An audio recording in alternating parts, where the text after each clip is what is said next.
Bonjour Valérie. Bonjour. Alors déjà par avant, je te remercie infiniment pour ton témoignage qui va suivre. Alors tu as été sous-officier dans l'armée de l'air pendant 20 ans. On ne va pas pouvoir parler de tout car tu es encore sous le droit de réserve, c'est ça?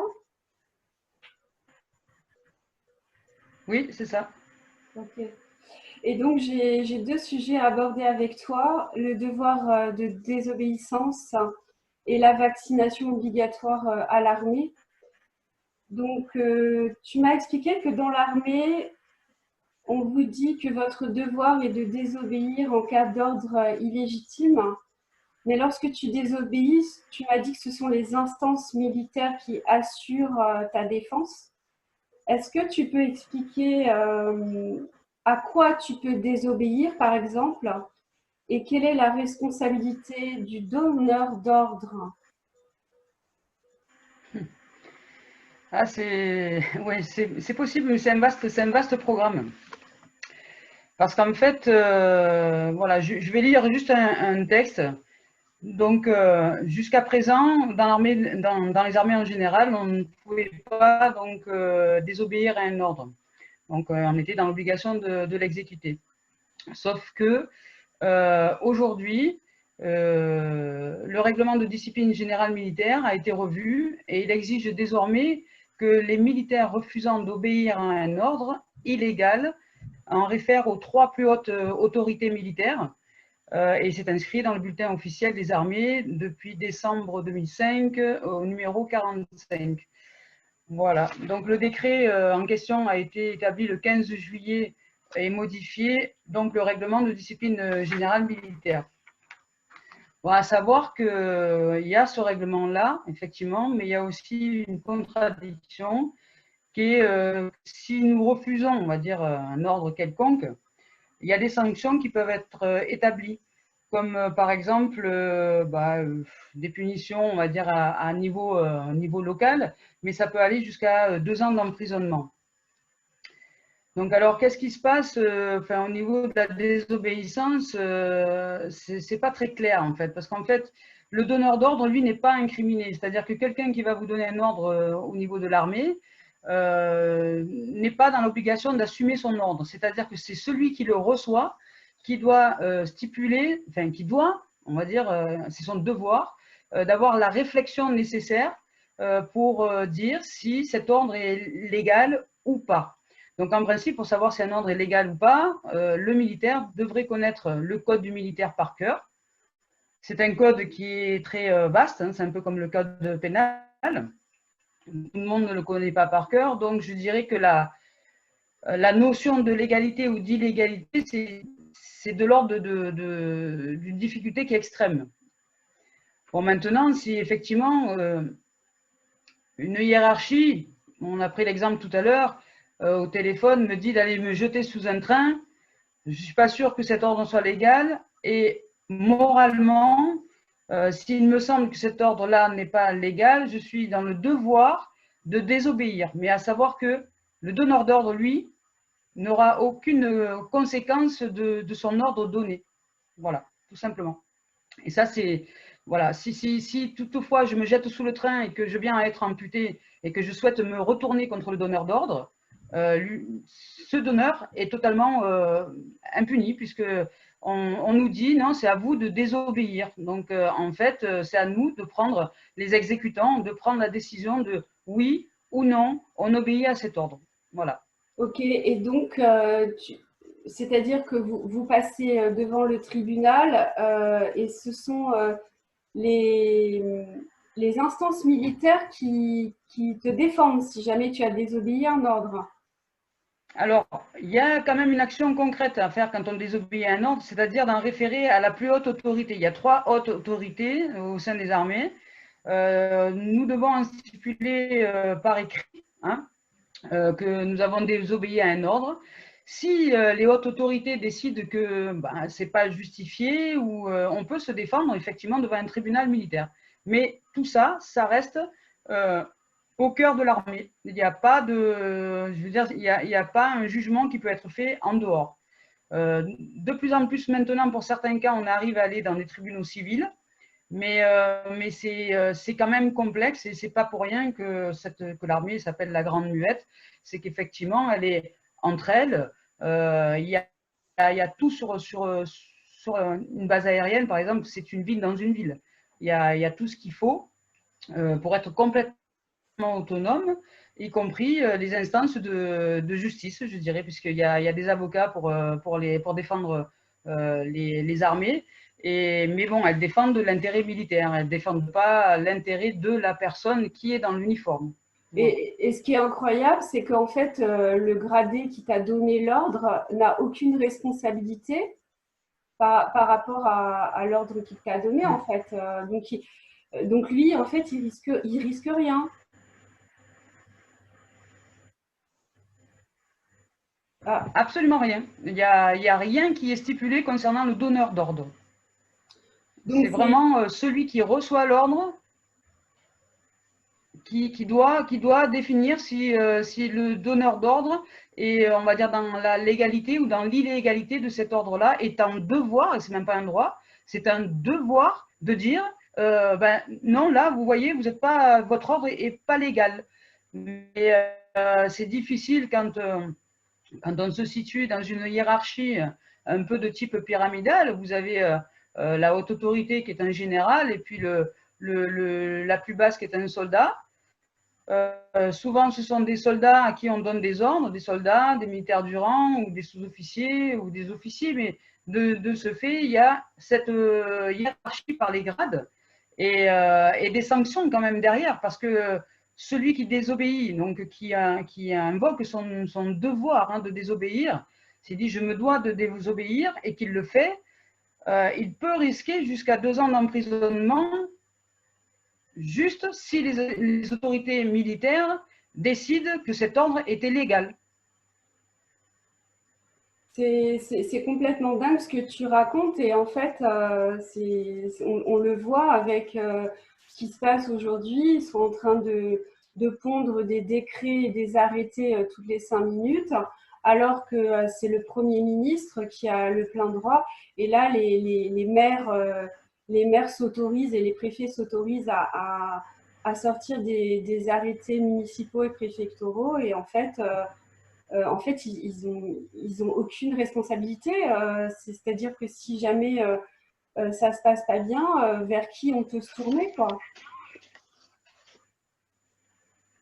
C'est ça, mais en fait, on se retrouve aujourd'hui dans le même cas de figure que sur une base militaire civile, je dirais, des citoyens qui doivent faire remonter les informations et qui se doivent de désobéir à l'autorité finalement politique ou l'autorité sanitaire ou n'importe quelle autorité avec des arguments en béton pour dire voilà ça va pas et ça va pas. Donc aujourd'hui on est en train on va dire d'entamer des procédures vers les tribunaux administratifs pour dénoncer certaines formes d'illégalité concernant les mesures prises aujourd'hui par l'État.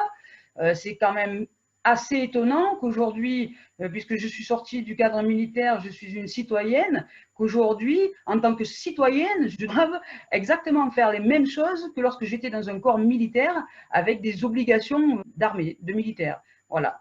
Aujourd'hui, j'ai l'impression de retrouver dans le civil ce que je vivais déjà dans le cadre, dans le cadre militaire. Et on retrouve cette même forme aujourd'hui à l'extérieur, donc où on se doit de prévenir l'illégalité des mesures prises par des interventions auprès de la justice. Voilà, c'est ça en fait, c'est nous les citoyens qui sommes obligés d'aller voir les élus avec les textes de loi et de leur expliquer quelle est la loi en fait, parce qu'on se rend compte qu'ils ne la connaissent pas eux-mêmes. Ou alors ils font semblant de ne pas la connaître. Et alors Valérie, on va parler des vaccins si tu veux bien. Tu m'as expliqué qu'à l'entrée dans l'armée, on vous vaccine, c'est obligatoire. Tu m'as dit aussi que tu pouvais refuser, mais dans ce cas-là, tu ne pouvais pas partir en mission et j'ai envie de te demander à quoi ça sert de vous dire que c'est obligatoire mais que vous pouvez refuser, mais dans ce cas-là, vous ne pouvez pas partir en mission. Je comprends pas bien. Et puis tu m'as dit aussi que d'entrée, tu avais reçu 3 piqûres, dont le BCG. Donc, explique-moi un peu comment ça se passe au niveau de ces vaccins obligatoires et si tu refuses, qu'est-ce qui se passe concrètement? Alors, quand je suis rentrée dans le système militaire, nous étions dans les années 90, je suis rentrée exactement en 1992, fin d'année 1992. À ce moment-là, lorsqu'on intègre un corps militaire, nous devons passer par tout un système d'habillement, un système de carnet et par le système médical des armées aussi. Dans le système médical des armées, enfin, aujourd'hui c'est des armées, avant c'était vraiment spécifique à l'armée de l'air, donc je suis passée par ce service médical et dans ce service médical, bon, on vous fait tout un tas de choses. On vous pèse, on vérifie votre état de santé, voilà. Et on vérifie votre carnet de vaccination. Et même si on a un carnet de vaccination, parce que j'ai fourni un carnet de vaccination en disant, voilà, j'ai été vacciné de ça et ça quand j'étais jeune, dans le doute, si ça faisait des années qu'on n'avait pas été vacciné, on reçoit des injections en fonction de ce qu'eux décident de ce qu'on devrait recevoir. Donc, pour ma part, j'ai reçu 3 injections à peu près vaccinales en même temps. C'est-à-dire que dans un même temps, j'ai reçu 3 injections. Alors, j'ai stipulé quand même avant de recevoir ces injections, parce que je ne savais pas de quel vaccin il s'agissait, que j'étais allergique au BCG, parce que j'avais déjà eu une tentative et je sais que mon corps ne l'accepte pas. Après avoir reçu ces vaccinations, j'ai commencé à avoir des difficultés au niveau de mon bras et un trou qui commençait à se creuser assez profondément. Je suis retournée plusieurs fois au service médical en signalant cet état de fait, mais bon, sans plus. Et j'ai fini par apprendre que, effectivement, on m'avait injecté le BCG, entre autres. Et alors, ça m'a mis un peu en rage parce que je me suis dit, mais je vous avais prévenu que j'étais allergique, mais donc la réponse a été, mais vous savez, quand on fait des vaccinations, on fait un bac, en gros, on fait un bac et voilà.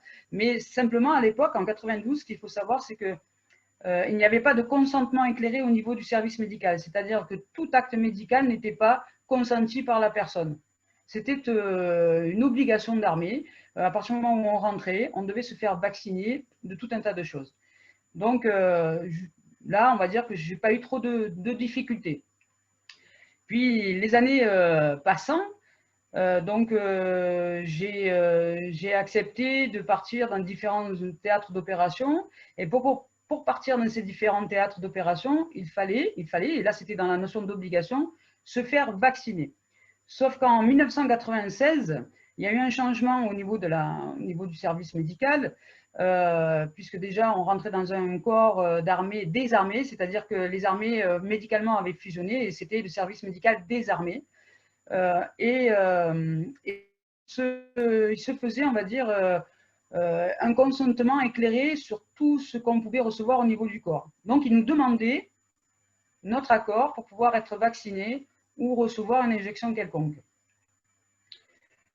Le service médical des armées ne nous obligeait pas à nous vacciner.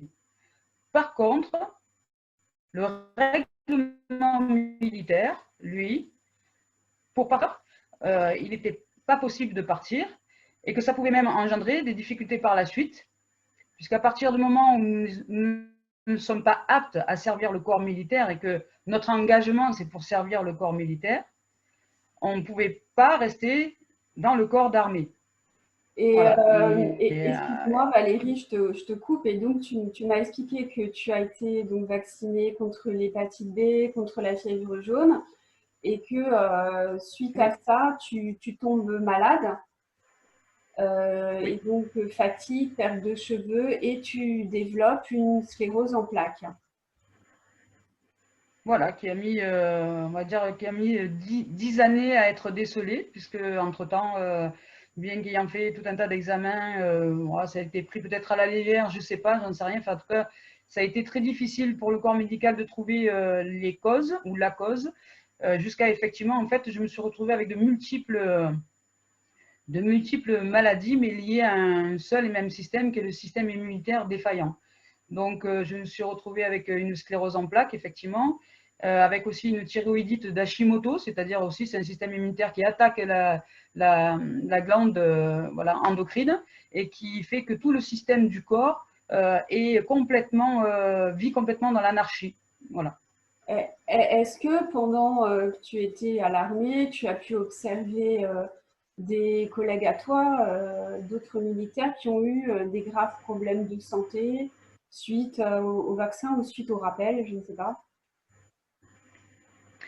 Alors, ce qui s'est passé, c'est que oui, il y a eu d'autres personnes qui ont été dans mon cas, mais à un moment, je me suis dit, tiens, là j'étais sur une base dans le Vaucluse, et j'ai décidé ce jour-là de faire appel à une haute autorité de la base aérienne, en lui stipulant qu'il était important que je leur parle parce qu'il y avait de plus en plus de personnes qui étaient malades et qu'il se pourrait que j'entame une procédure judiciaire contre le système militaire pour le caractère obligatoire de la vaccination et que je préférais les prévenir parce que je ne trouvais pas ça normal que l'armée finalement paye pour des choses qui ne sont pas de leur fait puisqu'il s'agit du corps médical. Mais que j'allais entamer certainement une procédure judiciaire. Alors, j'ai été étonnée qu'après cette conversation avec cette haute autorité, je reçoive un coup de téléphone de la part on va dire, du général qui était au niveau de Paris, donc général du corps d'armée, donc une haute autorité qui est quasi, on va dire, au niveau des ministres. Politiquement parlant. Et là, j'ai bien senti qu'on me demandait en fait vraiment les raisons pour lesquelles j'entamais cette procédure judiciaire. Et en fait, je disais que c'était peut-être pour les couvrir éventuellement d'une erreur qui ne leur incombait pas. Que le ministère de la Défense devait peut-être faire attention au caractère obligatoire de la vaccination.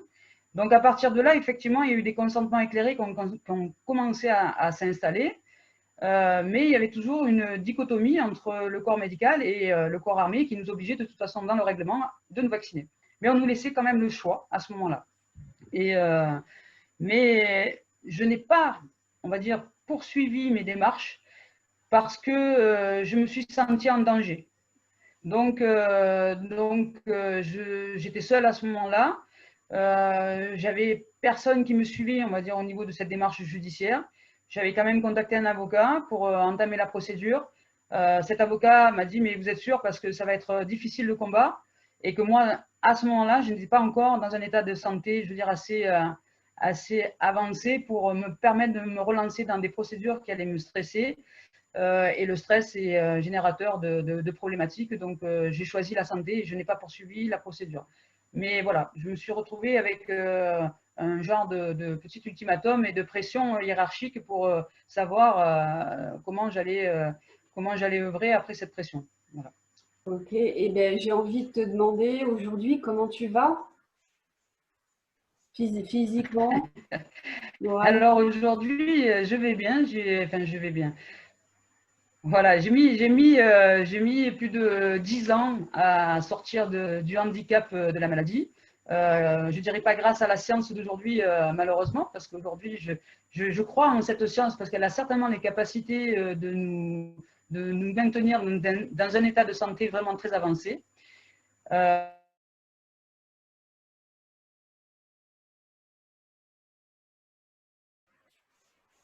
Ah, Valérie, attends. Ça...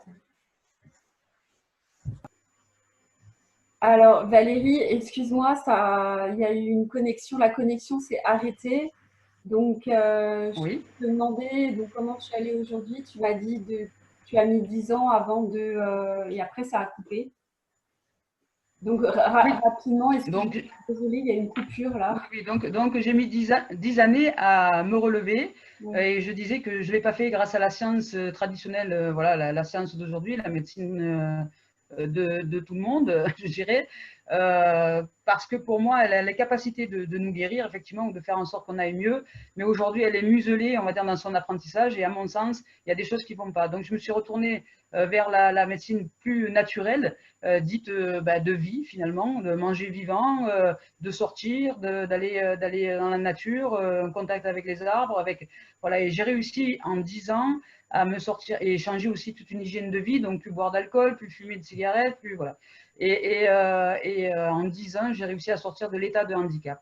Ça n'enlève pas les douleurs, parfois du corps, mais cette positive attitude me permet aujourd'hui vraiment d'accéder à un état qui est bien meilleur que celui que j'avais avant. Voilà. Ok, et donc il y a peu de temps, il y a peu de temps, tu as créé donc un collectif qui s'appelle Action 21 PACA. Est-ce que tu Oui. peux nous expliquer exactement de quoi il en retourne? C'est ouvert à tout le monde, hein, à tous citoyens. Est-ce que tu peux développer un Je peu peux l'expliquer si je suis toujours en connexion parce que je ne te vois plus bouger sur mon écran, mais je vais considérer que c'est OK. C'est OK, c'est OK. Voilà, c'est OK. Donc oui, ce collectif Action 21 PACA, il a été créé suite à une vidéo que j'ai vue de maître Carlo Alberto Brusa qui a créé son association Réaction 19 sur Paris et qui est un avocat qui défend, je dirais, les droits à la liberté. Voilà, pour lui rendre hommage et pour tout le travail qu'il fait aujourd'hui et peut-être l'aider, on va dire, dans les démarches, à mener une prise de conscience collective et individuelle qu'on a tous la capacité aujourd'hui d'entamer des procédures judiciaires. Je dirais que Réaction 19 aujourd'hui est la tête de la justice envers cette liberté que l'on prône et que nous, Action 21 PACA, nous sommes un des membres, c'est-à-dire un bras ou une jambe, enfin un des membres de ce corps de justice qui prône, je dirais, la responsabilité individuelle collective pour défendre nos libertés. Ok, ok, très bien. Je mettrai donc l'adresse mail hein, que tu as créée justement pour que les gens puissent t'écrire et te joindre. Tu as également une chaîne YouTube, je la remettrai sous la vidéo. Et il y a également une page Facebook, hein, c'est ça? Oui, c'est ça. Il y a Ok, également une page Facebook au même nom, donc Action 21 PACA. ok. Ben, Valérie, en tout cas, je te remercie encore infiniment de ton témoignage. Et qu'est-ce qu'on peut nous souhaiter? Que la lumière soit, la lumière Oui, que arrive. la lumière soit. Que la lumière soit et merci beaucoup Déborah. Merci aussi à Maître Carlo Alberto Brusa et à toutes les personnes qui nous rejoignent aujourd'hui, qui souhaitent gagner un peu plus en confiance et regagner, on va dire, intérieurement des valeurs nobles de paix, de liberté, d'unicité, vraiment de joie, voilà, de paix, de lumière, enfin quelque chose vraiment de l'ordre de la noblesse et de l'ordre de notre nature véritable euh, qui est le partage collectif. Voilà. Donc j'encourage vraiment toutes les personnes à nous rejoindre, à rejoindre le mouvement, en tout cas en Provence-Alpes-Côte d'Azur, et peut-être d'autres personnes à créer aussi cette même chose dans d'autres régions de France, de façon à ce qu'on puisse vraiment former un corps de justice, de liberté, de paix et d'amour collective. Voilà. Et merci beaucoup, Déborah. Bah, merci à toi. Et oui, ben, je le rappelle, il est très important de garder une énergie, une vibration haute. Voilà, je sais que c'est pas facile, mais chantons, dansons, rigolons de la situation parce que je t'avoue que quand je regarde la situation, des fois j'éclate de rire tellement c'est énorme, tellement c'est du non-sens. Et donc, bah, rigoler, ça fait du bien. Voilà. Merci infiniment, Valérie. Merci. Eh oui.